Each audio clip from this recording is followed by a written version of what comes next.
Worker productivity plays a key role in the economy and specifically in the president's goal of getting growth to 3%. Steve Leisman explains. Wanted 1 million workers. That's the number of extra workers the U.S. economy will likely need if it's even going to have a chance to grow at 3%. That's a percentage point above what economists think right now as U.S. economic potential. Here's the math. Right now, U.S. economic potential growth is thought to be 1.9%.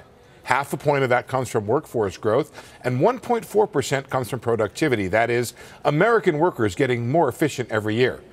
But President Trump and others want to see growth return to the post-war average of 3% plus. To do that, the U.S. would need more workers and more productivity. Historically, any society or economy that has an aging population, has a shrinking labor force, it doesn't have to be the end of the world in terms of output and growth and your position in the world, but you have to run faster just to maintain the level of output that we currently have, which is around $20 trillion. To maintain that or even move it to $25 trillion, like you said, we're going to need a combination of more workers, automation, and reaching across our borders for more workers as well. Exactly how many more workers? Say half of the extra 1 percentage point of growth comes from growing the workforce. Right now, the U.S. is expected to add 1 million workers a year. Economists say another 1 million workers above and beyond what's forecast will be needed every year to add a half a point to potential growth. And that's even if the U.S. gets people who aren't working to start participating in the labor force.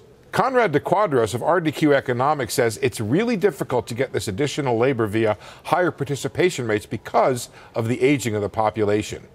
The U.S. could put more of the unemployed back to work, but the low 3.7% unemployment rate suggests the pool of workers is small and getting smaller. And the question is how much further the Federal Reserve will let unemployment fall before it feels it has to slam the brakes on the economy. I think they're on the edge. Their forecast would tell you they don't want it to go below 3.5. I think they keep going gradually. I don't think it means that they have to go faster. It may ultimately mean they go further. Bottom line, it's going to be very hard for the U.S. to reach a goal of 3% growth. Not because there isn't work to be done, it's because there may not be enough workers. For Nightly Business Report, I'm Steve Leisman.